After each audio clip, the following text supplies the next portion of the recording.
What is going on, guys? For Racing here, back with a brand new video, and today we'll be reviewing the first F1 2015 test day from Jerez. So let's first of all then get into the timesheet. Of course, we can't read too much into the times, but it is still fun to see where people, come out after this first day of testing. So fastest then was Sebastian Vettel with his new team Ferrari with a 122.6. 1/10 behind him was Marcus Ericsson, kind of a surprise there in second with the new blue and yellow Sauber. In third it was Nico Rosberg, followed by Daniel Ricciardo. In fifth it was Valtteri Bottas. Williams coming in just for the second half of the day.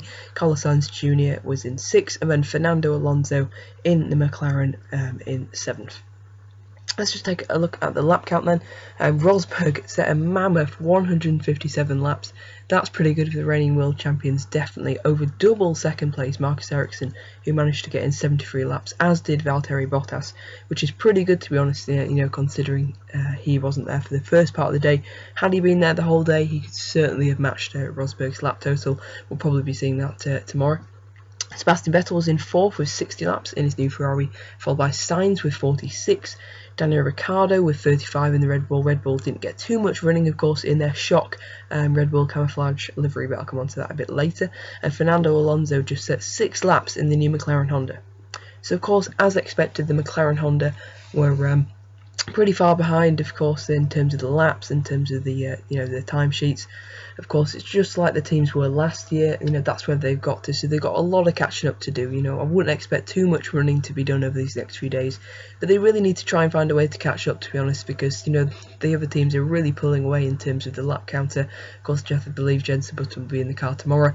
They'll be looking for a bit more, running. There was a problem with the car today, but I probably expect a few more problems, to be honest, with that McLaren Honda over the next few test days, and they'll just be hoping the car will be sorted for Australia. But of course, we did see Red Bull, of course, last year, having really poor reliability, but being fine in Australia. So I trust McLaren Honda, will get it together for Australia, but it just depends, how soon can they get it sorted during testing. Can they get some proper, good race runs in, just like, of course, Nico Rosberg did. 157 laps, that is, pretty impressive. Rosberg just had a brilliant day, was fastest for most of the day, but he didn't really, of course, push for, a fast lap time. Sebastian Vettel came out a lot early on to do some laps in his Ferrari, and then later on he set the 122.620, which is, of course, fastest. Faster than Kimi Raikkonen, who set the pace this time last year, of course, in the Ferrari.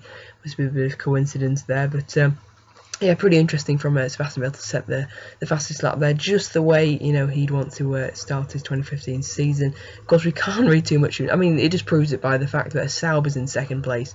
We can't read too much into it, but you can read a lot into reliability, in my opinion. Anyway, you can tell that the Mercedes is reliable. Well, of course, we're just going to have to wait until Australia qualifying, to be honest, to find out the true pace of the cars. Lotus sadly weren't present in the test. They were still flying in their car. They'll be here tomorrow, though. I'm pretty confident they will be. Of course, Force India not turning up either for any of the days. Actually, they'll be in Barcelona to debut their car. That's due to partly money and partly the fact that they're moving to Cologne for the winter, and of course left over by the Toyota. That's going to be a big step up for Force India. A lot of these teams really, like Toro Rosso, they're targeting 5th. Sauber seem to have improved. Lotus confident of getting podiums. There's so many aspirations from all these teams. Nobody really wants to play back marker, and of course somebody's got to lose out. But I'm really hoping that this field is going to be really, really close in 2015. That would be fantastic to see. Of course, there's no Keita Marussia anymore, sadly. So that means, of course, someone's got to fill the back. Marussia, of course, rumours they're coming back, but I very much doubt it. Anyway, back to the action then. Of course, really good. There was actually, I don't believe any crashes. Just Carlos Sainz Jr. and Marcus Ericsson stopped on track. Ericsson in the morning, Sainz in the afternoon, both of them bringing out red flags.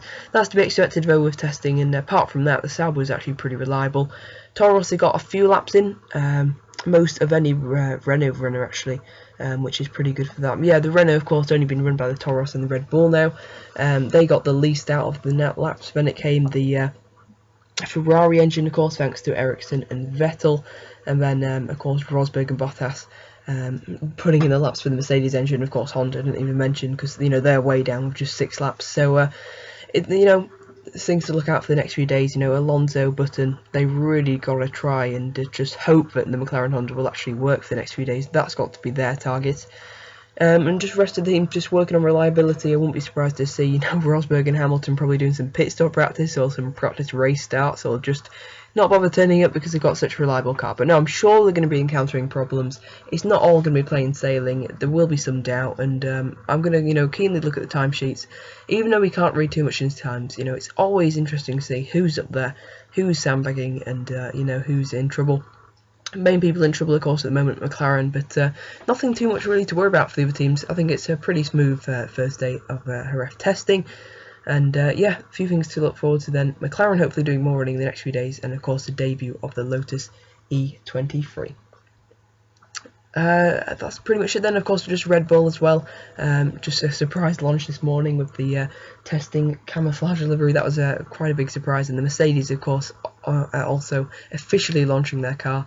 And McLaren are going to be changing their livery before the well, they're going to change it at some point. We don't know. Is that before the start of the season? Is that during the season?